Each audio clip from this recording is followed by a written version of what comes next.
का उत्सव चल ही रहा था कि पूतना मौसी भगवान को मारने आ गई।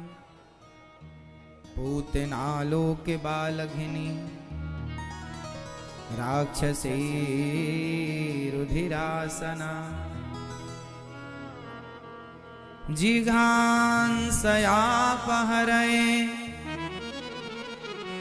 स्तनं दत्वापसद्गतिम्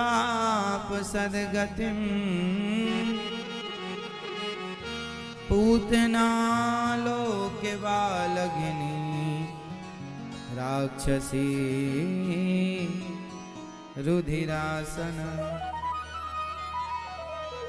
पूतना राक्षसी है, बच्चों को, छोटे छोटे बच्चों को मार मार करके खाने का कार्य करती है। लेकिन पूतना जब भगवान की शरण में गई, अभी भगवान 6 दिन के 6 मैया ने दूध पिलाए के पालने पे लिटाया, अभी चल ही रहा था उत्सव कि पूतना मौसी भगवान को मारने के लिए चली गई।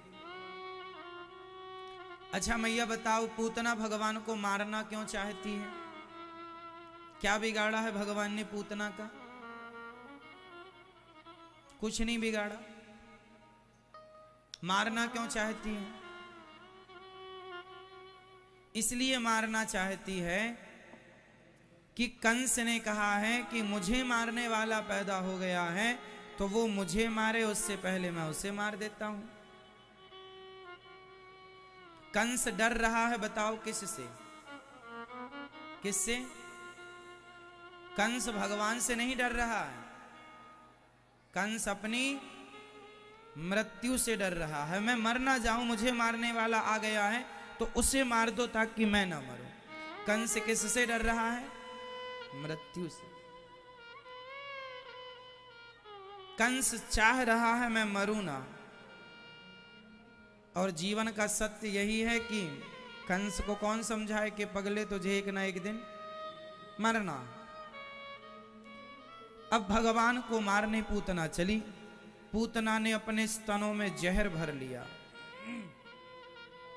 और जहर भर करके श्री कृष्ण को मारने के लिए चली है।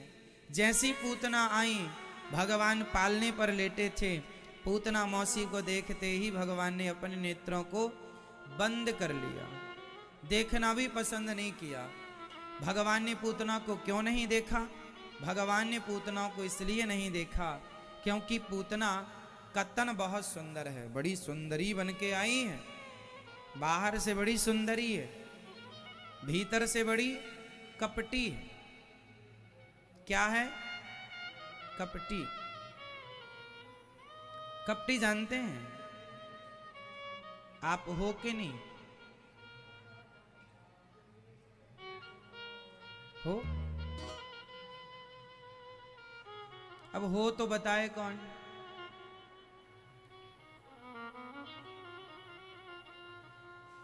आदमी सिर्फ अपनी तारीफें करता है, अपनी अच्छाई गिनाता है, अपनी कमी थोड़ी कोई गिनाता। हम बुरे भी हैं ये कौन कहता है? हम अच्छे हैं ये सब कहते हैं, हम बुरे हैं कोई नहीं कहता। पूतना बाहर से बड़ी सुंदर थी पर भीतर क्या था? कपट था।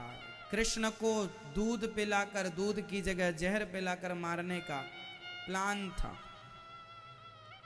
इसलिए भगवान ने कहा कि जिसका तन बहुत सुंदर है, मन सुंदर नहीं है, बाहर से सुंदर है, भीतर से कपट भर रखा है, ऐसा को हम देखना भी पसंद नहीं करते।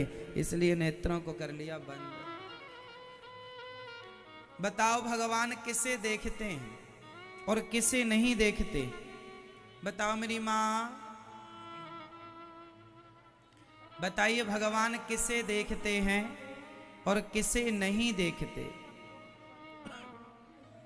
किसे देखते हैं भगवान? किसे? जोर से। जिसके अंदर सरलता है, जिसके अंदर कोई छल कपट नहीं है, ऐसों को भगवान खूब देखते हैं। निर्मल मन जन सो मोहि पावा, मोहि कपट छल छिद्र न भावा। कपट यदि आपके अंदर है तो भगवान आपको नहीं देखेंगे। कंफर्म करा दो, आप लोगों के अंदर कपट वपट है कि नहीं? दादाजी आपके अंदर है कपट? है? आपके अंदर कपट है? नहीं पता? आपके अंदर कपट है? क्या माने हम इसका? हाँ मान लें कि ना? कपट है आपके अंदर? आपके अंदर? किसे कहते हैं कपट? कपट की परिभाषा क्या है? सुनो, कपट किसे कहते हैं इसका एक सामान्य सा उदाहरण मैं आपको दे रहा हूं जो सबके साथ होता है। लगभग घर में यदि जिठानी और देवरानी एक साथ हैं और जिठानी ने यदि आज बच्चों को पिलाने के लिए दूध तैयार किया है केसर डाल करके, पिस्ता डाल करके, तो जो जिठानी यदि दूध तैयार करेगी ना तो वो ये चाहेगी कि दूध की मलाई मलाई उस गिलास में जाए जो गिलास मेरा बेटा ले करके पिएगा। और जो मलाई जिसमें नहीं है वो दूध किसे दे दूंगी? देवरानी के बेटे को। बात दूध की है, ना मलाई से वो मोटा हो जाएगा ना ये बिना मलाई का पतला रहेगा। लेकिन फिर भी आपकी इस थिंकिंग से, आपकी इस विचारधारा से, आपकी इस सोच से ये सिद्ध हो गया कि आप कपटी महिला हैं। ये कपट, मेरा बेटा अच्छा खाए उसके रोटी में ज्यादा घी डाल दिया और देवरानी का बेटा है चल तेरे को कम डाल देंगे, खा लो। पनीर की सब्जी बनी है तो पनीर पनीर अपने बेटे को ग्रेवी ग्रेवी उसके बेटे के थाली में जाए। इसका नाम क्या है? बोल दो। ऐसा आप लोगों ने ऐसा कभी किया है अपनी जिंदगी में? नहीं? नहीं किया तो आप अच्छे हैं, और किया है तो भी आप बताएंगे नहीं, फिर भी सुधार लीजिएगा, क्योंकि इसी का नाम कपट है।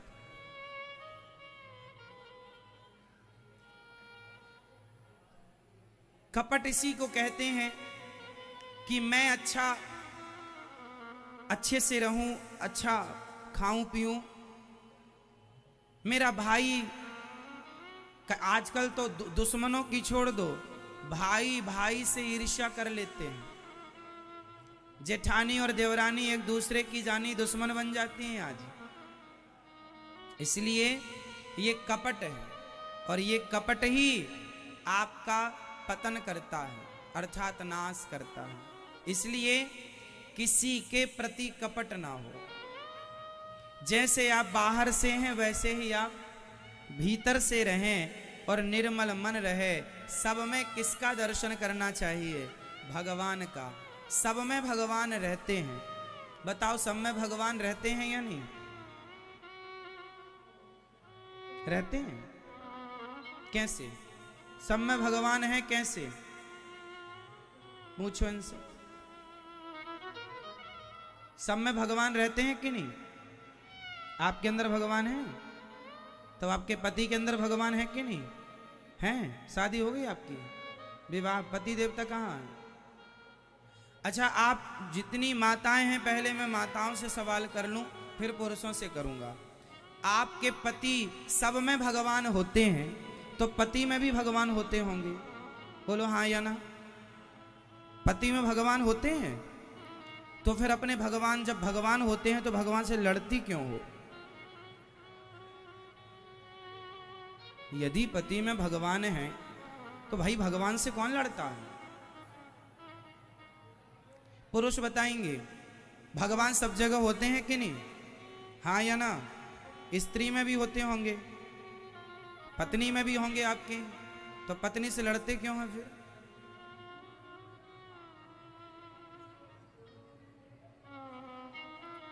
इसका मतलब यह है कि आप लोगों के पास ज्ञान ऑलरेडी है, भरपूर है, पर है। अच्छा बताइए, ज्ञान होने से फर्क पड़ता है या ज्ञान को चरितार्थ करने से फर्क पड़ता है?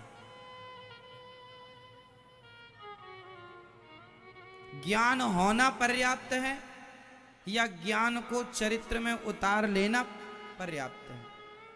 यदि आपने चरित्र में नहीं उतारा, आपके जीवन में ज्ञान का कोई प्रवेश नहीं है, ज्ञान तो है, आप बड़े ज्ञानी हैं, बातें बड़ी ज्ञान की करते हैं, पर वो ज्ञान आप धारण नहीं करते, चरितार्थ नहीं करते, अपने पर उस ज्ञान के वचन को लागू नहीं करते, तो ज्ञान है, चरितार्थ ना करने से उस ज्ञान का कोई मूल्य है? बोलो बोलो मेरी माँ, आपसे ही पूछ रहे हैं। हाँ नहीं भैया, ज्ञान होना पर्याप्त है या ज्ञान को चरितार्थ करना पर्याप्त है? चरितार्थ करना। तो ज्ञान होने से काम नहीं होगा। आप बहुत ज्ञानी हैं, इससे कोई फर्क नहीं पड़ता। ज्ञानी तो बहुत लोग हैं, लेकिन ज्ञानी होकर भी वह मूर्खों से कम नहीं है। आप में से कितने लोग ऐसे हैं जिनको ये पता है कि झूठ बोलना पाप है? जिनको पता है ये ज्ञान, वो हाथ उठा लें। झूठ बोलना पाप है, किस किस को पता है? आपको नहीं पता भैया? झूठ बोलना पाप है, ये आपको पता है? तो हाथ उठा लो। सबको पता है, सब जानते हैं कि झूठ बोलना पाप है, फिर भी आप झूठ बोलते हैं। इसका मतलब आप ज्ञानी तो हैं, पर उस ज्ञान को आपने जीवन में उतारा ही नहीं, इसलिए वो ज्ञान किसी काम का नहीं, वो भार है। जैसे गधे के ऊपर चंदन लदा हुआ है। गधे के ऊपर क्या लदा है? गधे के ऊपर पत्थर लाद दो। लाद दो मीन्स लादना जानते हैं? मीन्स रख दो उसकी पीठ पर। गधे के ऊपर पत्थर लाद दो या फिर चंदन लाद दो, उसको फर्क नहीं पड़ना, वो पत्थर चंदन को एक सा मानता है। गधा है ना, ढोने से मतलब है। ऐसे ही वो लोग गधे हैं जिनके पास ज्ञान तो है, पर अमल पे नहीं लाते, चरितार्थ नहीं करते, जीवन में उतारते नहीं हैं, बस उस ज्ञान को ढोते रहते हैं, ढोते रहते हैं, ढोते रहते हैं।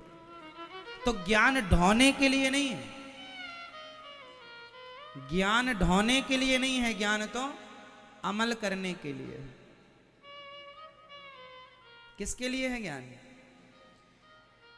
आप यदि जितना ज्ञान आप लोगों के पास है, यदि आप उस पर ही अमल कर लें तो आपको किसी से ज्ञान लेने की जरूरत नहीं है। आपका अपना खुद का ज्ञान पर्याप्त है, बहुत। झूठ बोलना पाप है, सबको पता है, फिर भी आप झूठ बोल रहे हैं। निंदा करना अच्छा है या बुरा है? निंदा चुगली करना अच्छा काम है या बुरा काम है? बोल दो। बुरा है, सबको पता है ना, फिर भी आप करते हैं। फिर भी आप। सुबह जल्दी जागना अच्छा है या बुरा है? जोर से। सुबह जल्दी जागना अच्छा है या बुरा है? अच्छा है, आपको ज्ञान है, फिर भी आप लेट जागते हैं। बच्चों को संस्कार देना अच्छा है या बुरा है? फिर भी आप नहीं देते। पता है आपको, बहुत कुछ आपको पता है, आप ऑलरेडी ज्ञानी हैं, आपको किसी के ज्ञान की आवश्यकता नहीं है। बात इतनी है कि जब ज्ञान की बातें होती हैं तो नींद जल्दी आ जाती है। साहब देखो, जगाओ। जितना है उतना भी काम कर लेगा। ठीक है मेरी माँ, अब सुनो, इसलिए आपको रट्टू तोता नहीं बनना। अभी आप लोग क्या हैं, जोर से, अभी आप लोग रट्टू तोता हैं। जब कोई मर जाता है ना तो आप लोग जाते हैं, आपका विशेष है, खास है, तो आप उसे समझाते हैं, अरे मत रो, ये तो प्रकृति का नियम है, भगवान के आगे किसकी चलती है, इतने ही समय लेकर आया था, जाना तो सबको पड़ेगा। जब आप किसी के मरने पर जाते हैं और जो आप समझाते हैं ना, ऐसा लगता है आपसे बड़ा ज्ञानी पैदा नहीं हुआ। इतना उच्च क्वालिटी का ज्ञान देते हैं आप लोग। पर जब आपके घर में कोई मर जाता है तो आप फिर रोते हैं, ऐसे रोते हैं कि आपके जैसा कोई मूर्ख नहीं। फिर जिसे आपने समझाया था वो आपको समझा रहा, अरे आपने तो बताया था। मतलब जो ज्ञान आप लोगों के पास है वह दूसरों के लिए है, खुद के लिए नहीं है, इसलिए आप लोग परेशान हैं। काश वो ज्ञान आपके स्वयं के लिए होता, काश उस ज्ञान पर आप स्वयं अपने लिए अमल करते, अपने जीवन में उसे चरितार्थ करते। लेकिन क्या बताएं, सिर्फ रट्टू तोता हो, याद कर लिया सेंटेंस, बोलने लग गए, अरे ऐसा नहीं, सब झूठा है संसार, कोई अपना नहीं है ना। और पर खुद पे गुजरी तो दूसरा समझाए, फिर रोता है। जब कोई अपना नहीं है, तुम्हें, आप में से कितने लोगों को यह बात पता है कि संसार में कोई अपना नहीं है? जिसको पता है वो हाथ उठा सकते हैं। सबको पता है कोई अपना नहीं है, कोई अपना नहीं, पता है ना, फिर भी आप अपना माने बैठे हो, इसका मतलब कौन से ज्ञानी हो? रट्टू तोता। कौन है हम? एक जंगल से एक महात्मा जी गुजरे, तो संत जी को लगा कि जंगल में बहुत सारे तोते रहते हैं, चलो सारे तोतों को हम आज ज्ञानी बना दें। तो सारे तोतों को संत जी ने बुलाया, यहां आओ। सारे तोते आ गए। जी गुरुजी। गुरुजी ने कहा, तोतों से सुनो, बहेलिया आएगा, जाल बिछाएगा, दाना डालेगा, खाना मत, फंस जाओगे। तोतों ने याद कर लिया, जी गुरुजी, बहेलिया आएगा, जाल बिछाएगा, दाना डालेगा, खाना मत, फंस जाओगे। 5 बातें याद कर ली। सारे तोते अब गुरुजी से बोले, गुरुजी अब हम ज्ञानी हो गए, आपकी पूरी बात हमने याद कर ली, आपकी पूरी बात हमने याद कर ली। गुरुजी बोले, याद कर ली, अब हम चलें। गुरुजी चले गए। अब सारे तोता दिन भर यही गाना गाएं, बहेलिया आएगा, जाल बिछाएगा, दाना डालेगा, खाना मत, फंस जाओगे। सारे तोते छोटे बड़े सब यही गाना उड़ते उड़ते गाएं, बैठे बैठे गाएं, घोंसले के अंदर से आवाज आए, एक बहेली आएगा, जाल बिछाएगा, दाना डालेगा, खाना मत, फंस जाओगे। एक दिन सचमुच बहेलिया आ गया, और जब बहेलिया ने सुना कि तोते कह रहे हैं बहेलिया आएगा, जा, बहेलिये को लगा, हे भगवान, ये तोते तो बड़े ज्ञानी हैं, अब तो हमारे जाल में कोई तोता फंसेगा नहीं, क्योंकि ये तो बड़े ज्ञानी है। अब बहेलिया बोला, आ ही गए हैं तो अब जाल डाल लें, भाई वे बड़े ज्ञानी है पर कोई तो मूर्ख होगा। तो बहेलिये ने जाल बिछाया और दाना डाला। अब जाल बिछाया, दाना डाला, तो सारे तोता आ गए, और सारे तोतों ने आके जाल में बैठकर दाना खाना शुरू कर दिया। दाना खाते जा रहे हैं, जाल में फंसते जा रहे हैं, और कहते जा रहे हैं, बहेलिया आएगा, जाल बिछाएगा, दाना डालेगा, खाना मत, फंस जाओ। बहेलिये ने जाल में सबको फंसाया, पिंजरे में बंद कर लिया। अब वो पिंजरे के अंदर गाना गा रहे हैं, बहेलिया आएगा, जाल बिछाएगा, दाना डालेगा, खाना मत। बहेलिया समझ गया ये सारे रट्टू तोता हैं, ज्ञान है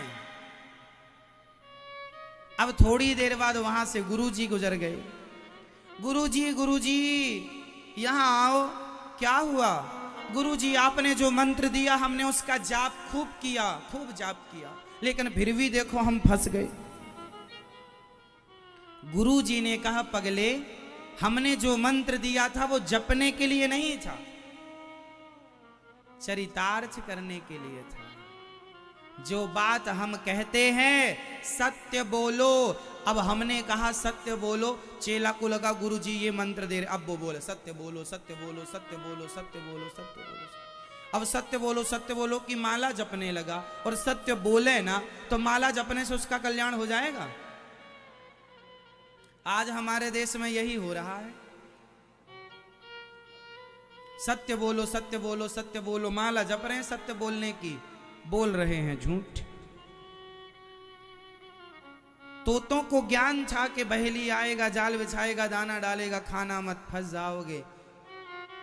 पता था ना तो गए क्यों खाया? क्यों नहीं जिह्वा पर कंट्रोल किया? गए, फंस गए ना। और कह रहे हैं गुरुजी आपका मंत्र ठीक नहीं था। अरे मंत्र तो ठीक था, तुमने उसे चरितार्थ नहीं किया। इसलिए ज्ञान आप कितना भी रट लो, रट के खोपड़ी में रख लो, उससे काम नहीं होगा। उसका 1% भी चरित्र में उतार लिया तो कल्याण होगा। ज्ञानियों की गति नहीं है, उस ज्ञान को जब तक चरितार्थ ना करो तब तक आप रट्टू तोता ही हैं। कौन है? तो आप रट्टू तोता मत बनिएगा, हम ये निवेदन कर रहे हैं। आप क्या नहीं बनेंगे? रट्टू तोता मत बनिएगा। आपको जो बताया जाए उसे आप क्या करेंगे? चरितार्थ करेंगे, अपने जीवन में उसको प्रैक्टिकल करेंगे, उस काम करेंगे, उस सब्जेक्ट पर, उस विषय पर। राजा हरिश्चंद्र ने सत्य बोला, अमर हो गए। भगवान ने कहा ऊपर से पूतना सुंदर है, भीतर से कपट है, मैं देखना पसंद नहीं करता। मैया, आप में से कितने लोग गंगा जी स्नान कर चुके हैं?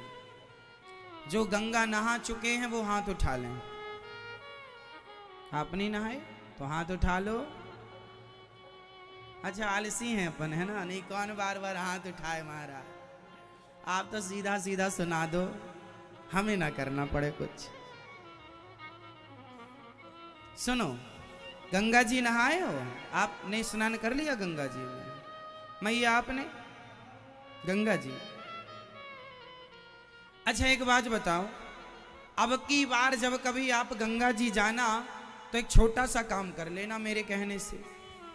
एक घर से ना शीशी लेकर जाना, प्लास्टिक की, कांच की। उसमें घर का गंदा पानी, नाले इत्यादि का, नाली का गंदा पानी भरना शीशी में और ढक्कन लगाना, और जब गंगा जी जाना तो उस शीशी को गंगा जी में डाल देना।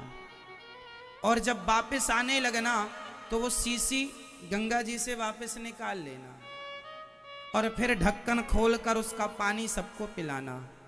कोई पिएगा? क्यों नहीं पिएगा?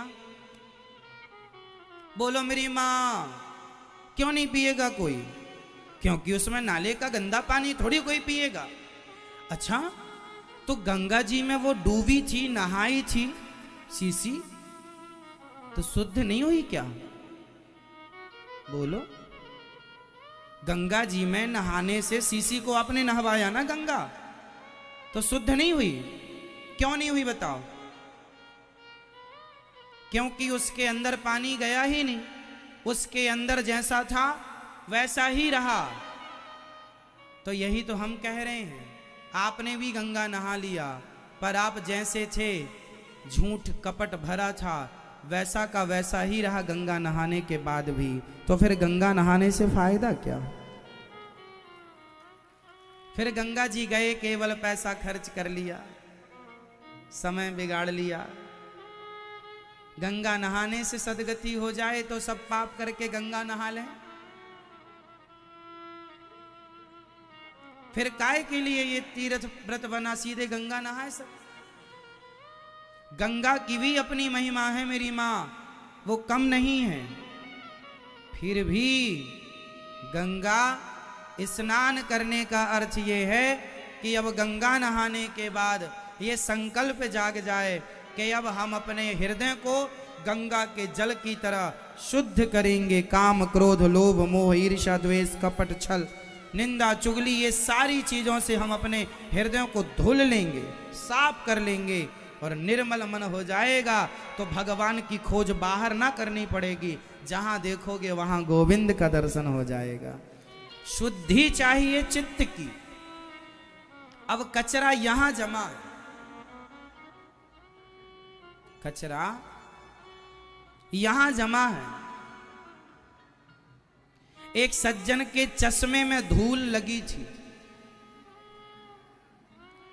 और वो कह रहा भैया हमें कुछ दिखाई नहीं पड़ रहा है, लगता है अंधकार हो गया, सामने कुछ दिखाई नहीं पड़ रहा है। तो सामने नहीं दिख रहा है इसलिए कि सामने दिक्कत नहीं है, समस्या सामने नहीं है, समस्या आपके चश्मे में। बस मेरी माँ, दिन के 12 बजे किसी को नजर ना आए कुछ तो समस्या बाहर नहीं है, समस्या आंखों में है। मोतियाबिंद पक गया है, ठीक है। तो समस्या बाहर की नहीं है, समस्या भीतर की है। आप बाहर तो शुद्ध हो जाते हैं, नहा धोकर सुंदर क्रीम पाउडर लगा के अच्छे दिखते हैं बाहर से। क्या जितने अच्छे बाहर से हैं उतने अच्छे भीतर से हैं? नहीं है। तो कीजिएगा, वरना ये तुम्हारा नाटक दुनिया में तो चलेगा, भगवान को पसंद नहीं है ये छल। इसी को कहते हैं छल। आप जो कर रहे हैं ना भगवान के साथ, वो छल कर रहे हैं। छल क्या है? मामा मारीच राम जी के आगे क्या बनकर गया था?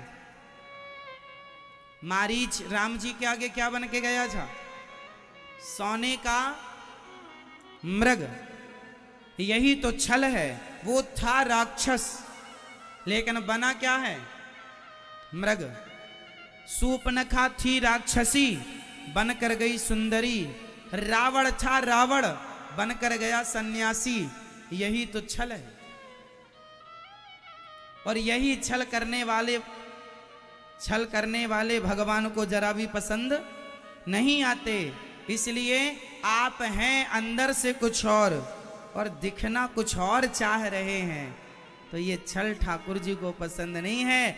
ऐसे छलिया को देखकर मेरे गोविंद अपने नेत्रों को बंद कर लिया करते हैं कि तुम्हारे अंदर छल है, ईर्ष्या है, द्वेष है, नहीं देखेंगे तुम्हें। इसलिए पूतना को देखकर भगवान ने अपनी आंखें बंद कर ली। तो आज से आप लोग क्या नहीं करेंगे? छल, ईर्ष्या, द्वेष, घृणा, नफरत, निंदा, चुगली, कोई इन बुराइयों में नहीं उलझेंगे। हाँ या ना? चुगली करते हैं आप लोग? निंदा करते हैं? बोलो हाँ। 2-2 घंटे पड़ोसन से कौन करता? करे ना तो भोजनी ना पचे। बंद कर दो मेरी माँ, वरना भगवान आंखें मूंद लेंगे तुम्हें देखकर। हाँ आ गया तो क्या हुआ?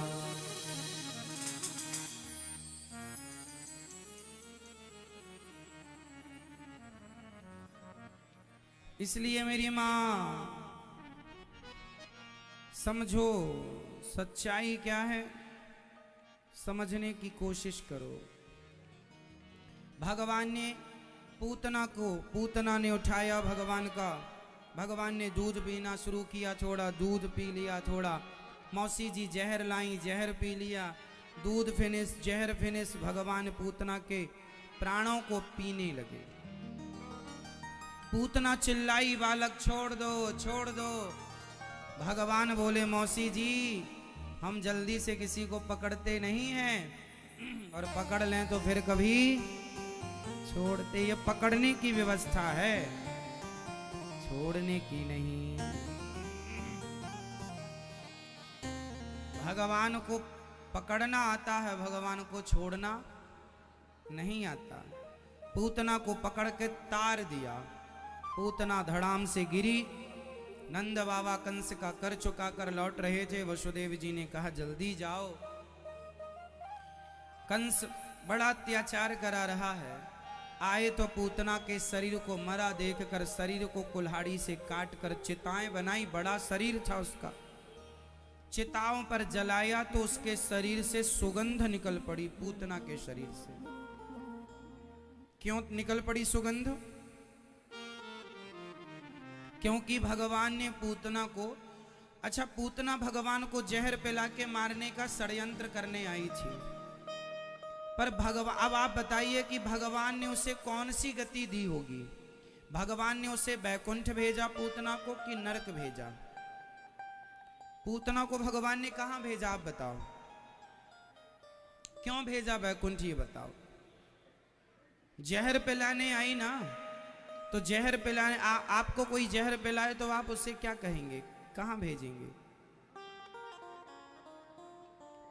भगवान ने कहां भेजा बताओ, कहां भेजा? पीछे वाली मैया बताओ कहां भेजा? बैकुंठ भेजा, अपने धाम भेजा। सही कह रहे हैं आप। क्यों भेजा ये उत्तर दीजिए। आप लोग कहती हो ना कि हम पूजा करते हैं, कई बार पूजा करते आरती गिर जाती है, कई बार हम पूजा करते हैं दीपक बुझ जाता है, कई बार पूजा की थाली गिर जाती है, कई बार हमारे साथ ऐसा हो जाता है।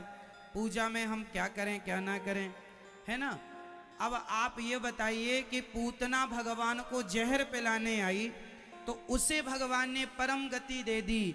आपसे पूजा करने में कोई छोटी मोटी गलती हो भी जाए तो भगवान उस गलतियों को कभी नहीं देखते, इसलिए किया करो। गलती उन्हीं से होती है जो करते। इस डर से हम ना करें पूजा की गलती हो जाएगी, भगवान गुस्सा हो जाएंगे। अरे भगवान तो उस पर भी गुस्सा नहीं होते जो भगवान को जहर पिलाता। तो आप तो जहर नहीं पिला रहे हैं। पूतना से तो अच्छे ही हैं आप लोग। पूतना के अंदर तो जहर लेकर आई थी वो, आपके अंदर तो पूतना से ज्यादा श्रद्धा है भगवान के लिए। तो पूतना से ज्यादा अच्छे आप हैं। जब पूतना जैसियों को भगवान अपना धाम देते हैं तो आप जैसे भक्तों को तो निज धाम जरूर देंगे। इसलिए डर से पूजा नहीं, श्रद्धा से पूजा होनी चाहिए। भगवान में क्या हो? श्रद्धा हो। पूजा में डर नहीं होना चाहिए। भगवान पूजा को स्वीकार तब करते हैं जब पूजा करने वाले के हृदय में सच्चा प्रेम हो। प्रेम नहीं है और अब पूजा बहुत विधि विधान से हो रही है तो विधि विधान से की गई पूजा भी व्यर्थ है प्रेम के बिना। क्यों मेरी मां?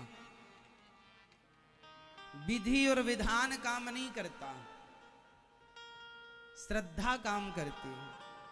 विधि विधान से 56 भोग बनवाया था दुर्योधन ने, कहां खाए?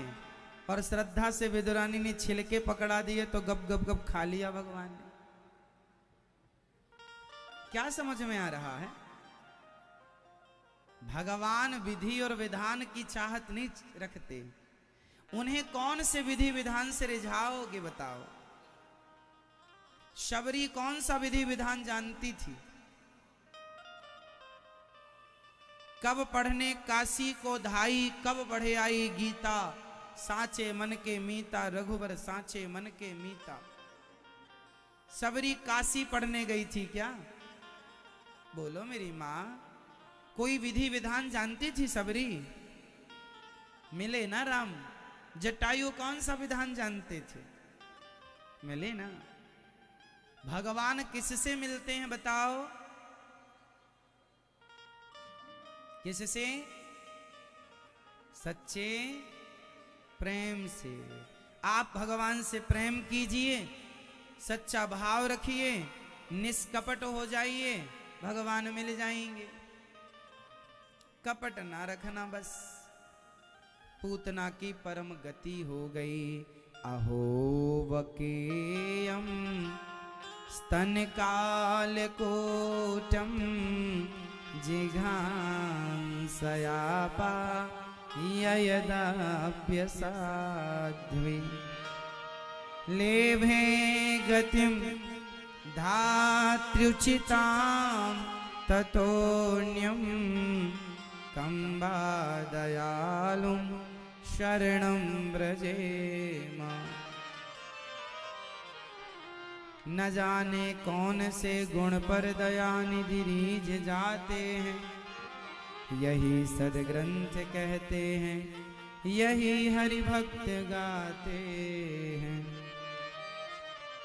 भगवान बड़े दयालु हैं, गाली देने वालों पर भी रीझ जाते हैं भगवान। बताओ वो कौन था जो भगवान को सवेरे से शाम तक गाली देता था और भगवान ने उस पर कृपा की? क्या नाम था उसका?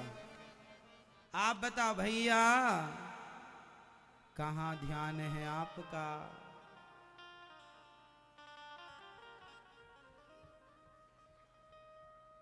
भैया बताओ कौन था वो? शिशुपाल था। कितनी गालियां रोज देता था? कोई नहीं बताएगा, केवल भैया बताएंगे।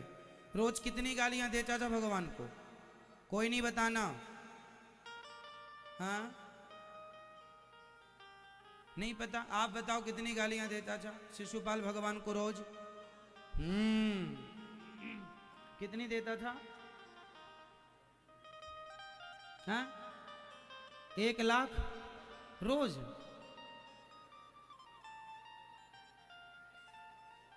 कौन सा नशा करते हैं आप?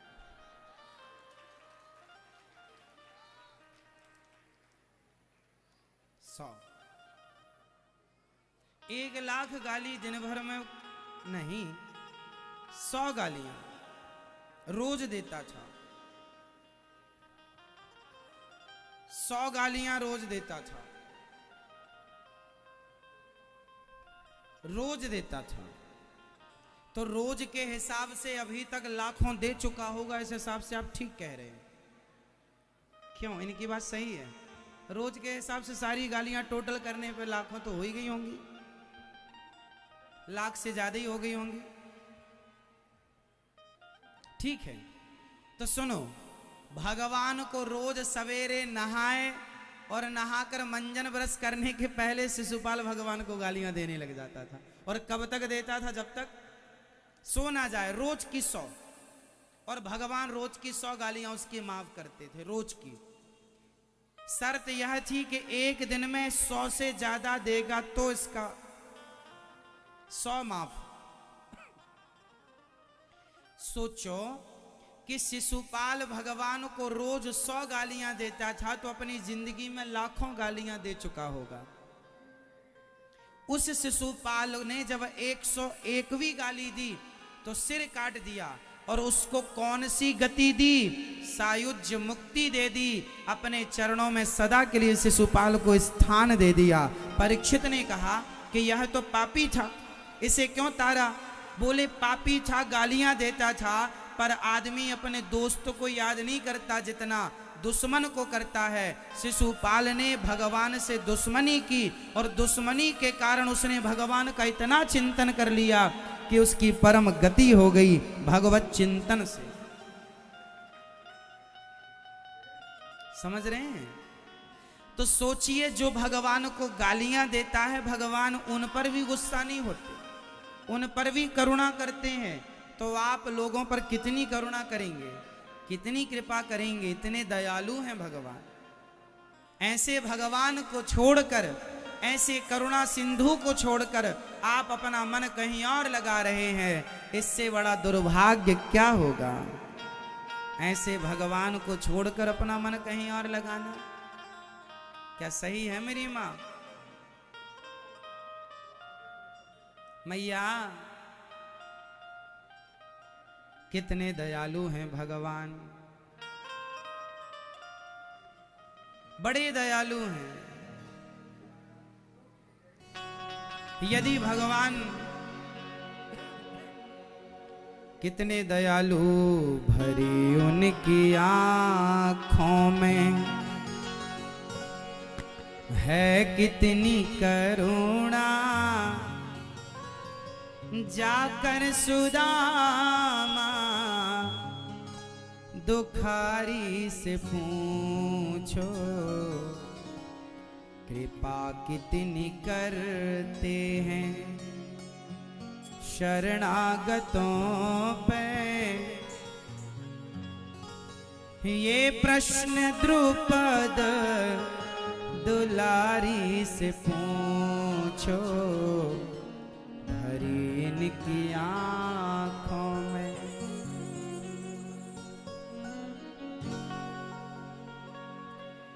कृपा कितनी करते हैं शरणागतों पे, हाँ शरणागतों पे।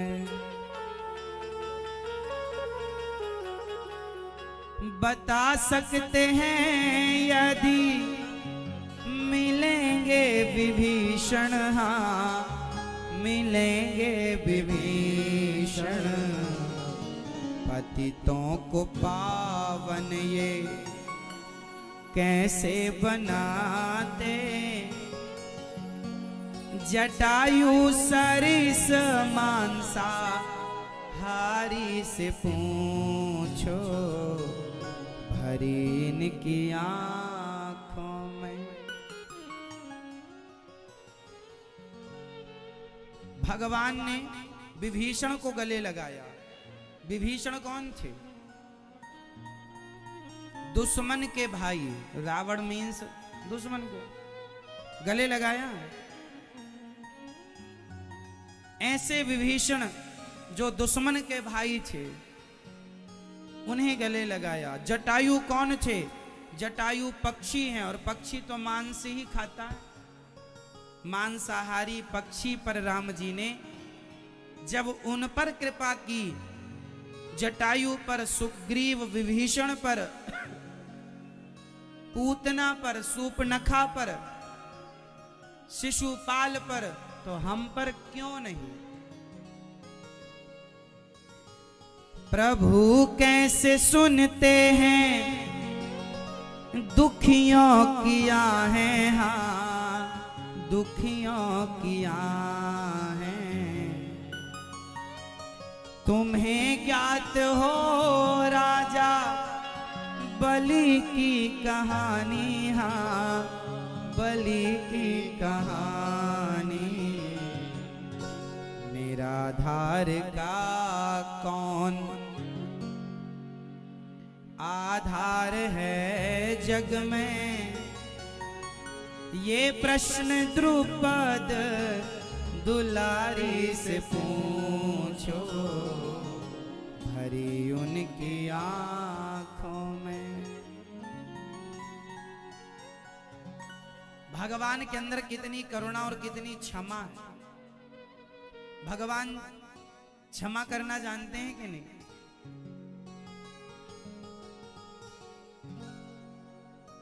क्या पैसे गिन रही है भैया?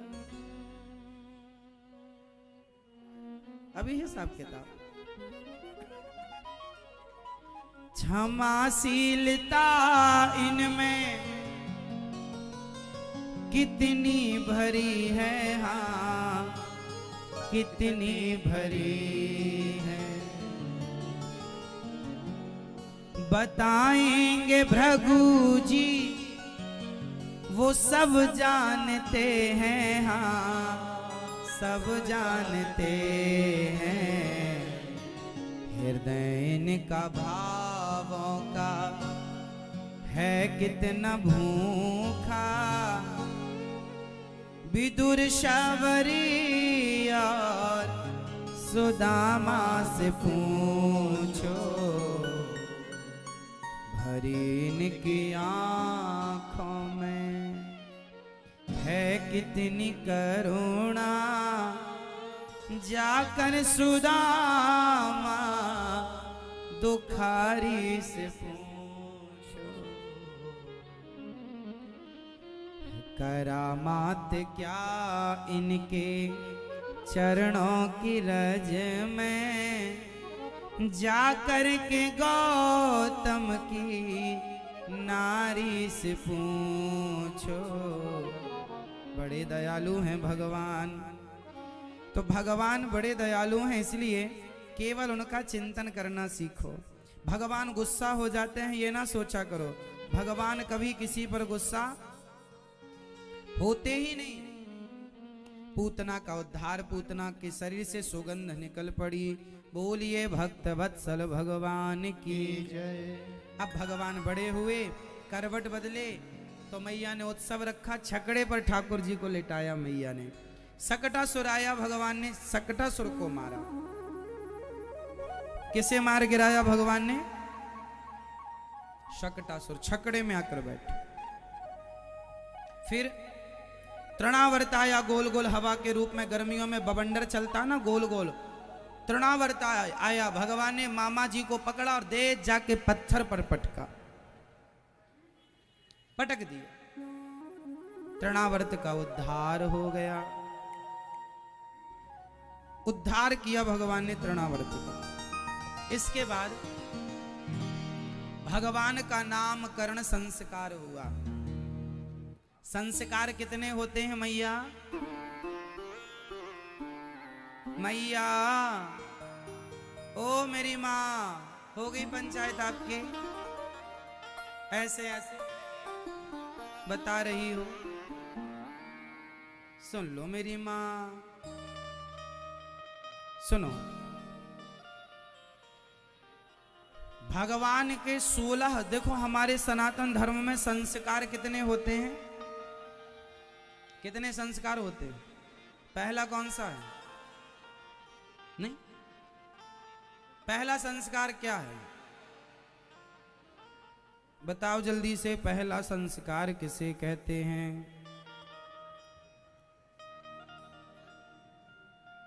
यदि आपको 16 संस्कारों के बारे में पता है तो आप जरूर, मुझे विश्वास है कि आप उन पर अमल करेंगे, कुछ ना कुछ तो जीवन में उतारेंगे ही। देखो हमारे सनातन धर्म में 16 संस्कारों का वर्णन मिलता है। संस्कार तो बहुत हैं। अब आजकल आप लोग सबसे मूल चीज ही भूल गए हैं। मूल चीज क्या है? पैसा होना जरूरी है बच्चे के पास या संस्कार होना जरूरी है बच्चे के पास? क्या जरूरी है? और आप लोग बच्चों को पैसे पूरे दे रहे हैं, संस्कार रत्ती भर नहीं दे रहे। आप जानते हैं कि आप अपने पांव में कुल्हाड़ी मार रहे हैं बच्चों को संस्कार ना देकर, क्योंकि ये गाज तुम्हारे ही सिर पे गिरेगी बुढ़ापे में। जब तुम्हारी औलादें तुम्हारी सेवा नहीं करेंगी तब तुम ही रोओगे। इसलिए सेवा करें, इसलिए संस्कार दो। बड़ों की इज्जत करें, बड़ों का आदर करें, इसलिए संस्कार दो। आजकल संस्कारहीन व्यक्ति बढ़ते जा रहे हैं। 16 संस्कार होते हैं हमारे सनातन धर्म में। आपको यही नहीं पता कि पहला क्या है। तो सोचो, नींव ही कमजोर है तो इमारत कितने दिन टिकेगी? पहला संस्कार है गर्भाधान संस्कार। गर्भाधान मीन्स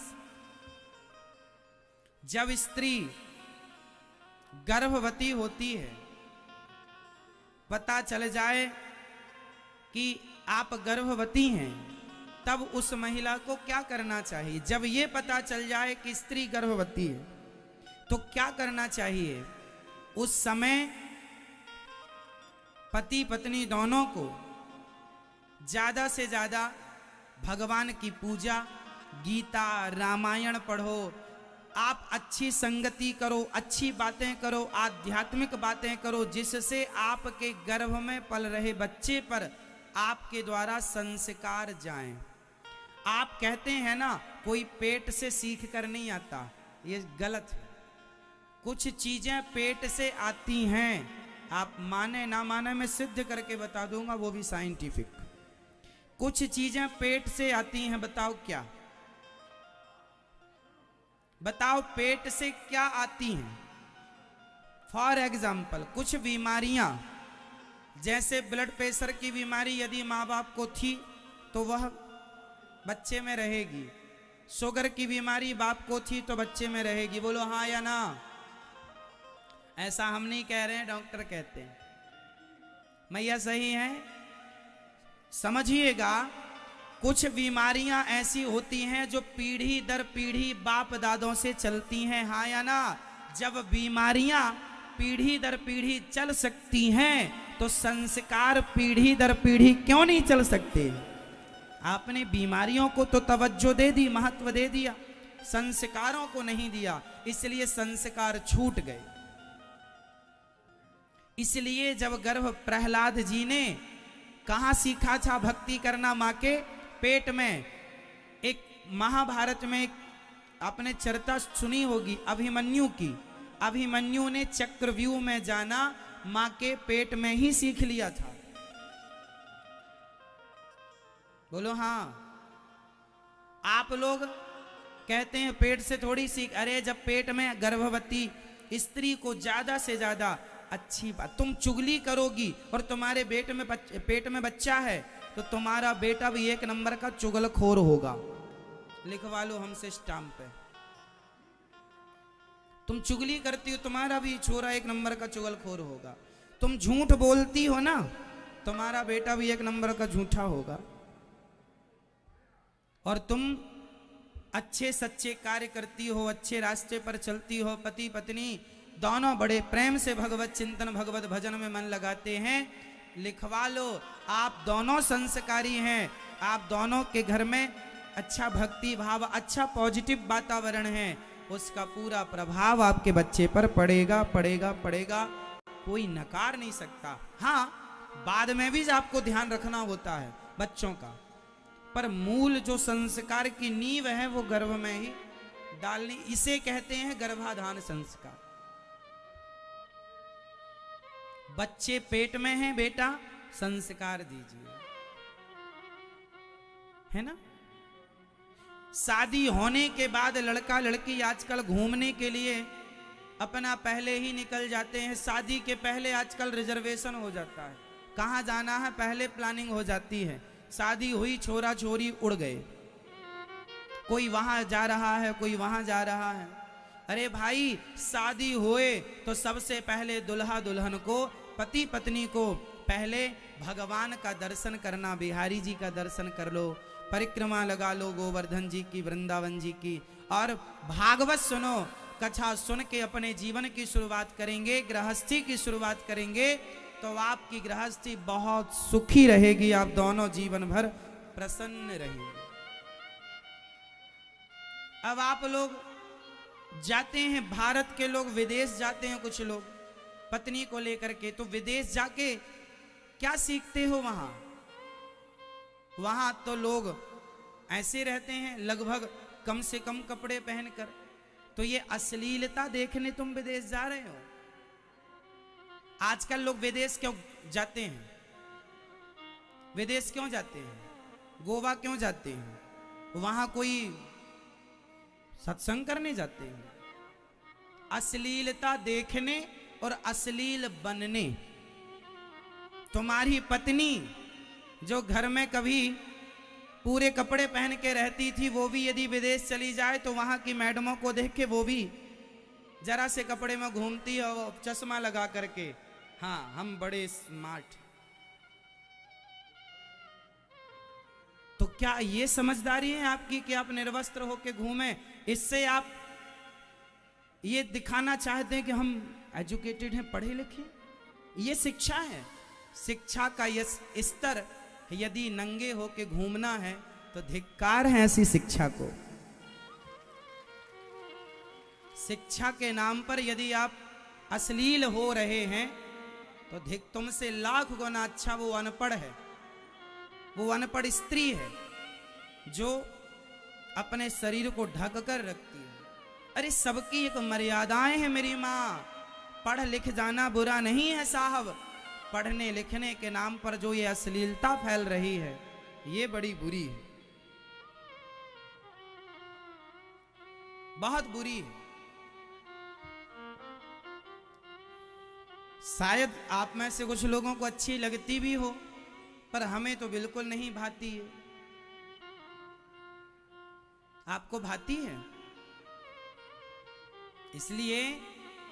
इसलिए मेरी माँ, बहन, बेटी, आपको मैं एक जिम्मेदारी दे रहा हूं।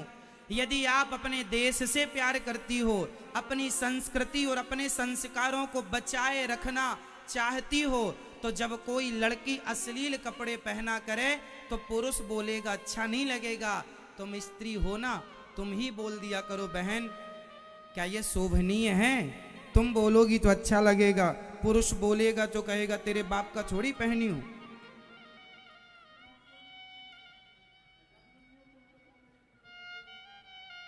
तेरे बाप के पैसे से थोड़ी लाती हूं, खरीदती हूं। भाई हम समाज में रहने वाले लोग हैं, भारतीय लोग हैं, है ना? हमारे यहां बहुत बड़ी रानी महारानी हुई हैं, एक मर्यादाएं हैं। लेकिन आज शिक्षा के नाम पर जो समाज में उल्टी बातें की जा रही हैं वह बहुत निंदनीय है और बहुत बुरा परिणाम लेकर आएंगी। कुछ एग्जाम्पल मैं आपको देता हूं। आज शिक्षा का स्तर कहां चला गया, जरा सुनिएगा। आज अभी कुछ दिन पहले नहीं, कुछ साल पहले आपने एक पिक्चर देखी होगी, मूवी, जिस पर यह कहा गया है कि शंकर जी को दूध क्यों चढ़ाते हो, गरीबों में बांट देना चाहिए। ऐसी बहुत सारी पिक्चरें बनती थीं, बनती हैं, आगे भी बनती रहेंगी, क्योंकि हिंदू लोग अपना अपमान सहना भी जानते हैं, अपने देवी देवताओं का अपमान कराना भी उनको आता है। क्योंकि यदि नहीं आता तो फिर इन पिक्चरों का तभी विरोध हो जाना चाहिए था। तो हम भारतीय लोग हैं, हिंदू ऐसा है कि जो अपना भी अपमान सह लेता है और अपने भगवान का भी अपमान सह लेता है। वो शांति प्रिय है। अब कितना अपमान हमारे देवी देवताओं का किस तरीके से हुआ, कुछ ज्वलंत में बात आपके सामने रखूंगा। गंभीर विषय है तो ध्यान पूर्वक सुन लीजिएगा, फिर अपन निष्कर्ष में पहुंचेंगे। एक पिक्चर बनी कि शंकर जी पर दूध क्यों चढ़ाते हो, गरीबों में बांट दो। मैं इस बात से सहमत हूं, उस पिक्चर में जो ये बात कही गई, इस बात से मैं सहमत हूं कि शंकर जी पर दूध चढ़ाने की अपेक्षा गरीबों में बांट देना चाहिए। मैं सहमत हूं। इसलिए ये दास अनिरुद्ध, आप देखते होंगे यहाँ गौरी गोपाल जी के रसोई और अन्न क्षेत्र में यहाँ कहीं आपको दूध बहता हुआ नहीं दिखता। यहाँ तो दूध की खीर बनती है और सभी साधु संतों को लगभग नित्य प्रसादी में। तो हम तो अमल कर रहे हैं। हम क्या कर रहे हैं? अमल कर रहे हैं। अब सवाल उन लोगों से है जिन्होंने पिक्चर बनाई। आप कहते हैं गरीबों में बांट दो, शंकर जी पे दूध क्यों चढ़ाते हो? तो सवाल उनसे है कि पिक्चर बनाने वालों ने पिक्चर बना के हजारों करोड़ों की कमाई कर ली। गरीबों की तुम्हें इतनी चिंता थी तो बताओ तुमने कितना बांटा गरीबों में? चलो भाई तुम्हारी बात हम मान गए, नहीं चढ़ाएंगे दूध, पर तुमने कितना बांटा? तुम्हें तो बड़ी चिंता है ना गरीबों की। तुमने तो पिक्चर बना दिया, करोड़ों खर्च करके पिक्चर बना दी। अब बताओ कि पिक्चर का जो प्रॉफिट आया, क्या तुमने उस प्रॉफिट को गरीबों में लगाया? कितने तुमने हॉस्पिटल बनवा दिए, कितने तुमने स्कूल कॉलेज यूनिवर्सिटियां बनवा दी। आज ये पिक्चर बनाने वाले लोग, इनके पास हजारों करोड़ों की प्रॉपर्टियां होती हैं। एक पिक्चर 1000 करोड़ कमा के देती है, 2-2 हजार करोड़ तक की पिक्चरें होती हैं जो कमाई। इतना प्रॉफिट कमाते हैं भाई। आप मुंबई के निवासी हैं, बॉम्बे में रहते हैं ये लोग, तो वहाँ फुटपाथ पर लोग रहते हैं। आप उन गरीबों के लिए एक हॉस्पिटल बनवा देते जहाँ अच्छे से अच्छा आपके द्वारा इलाज मिल जाता। आप वहाँ बंबई में उन गरीब जरूरतमंदों के लिए एक अन्न क्षेत्र ही चलवा देते, आपके द्वारा सबको भरपेट भोजन मिल जाता। जब आपको चिंता है गरीबों की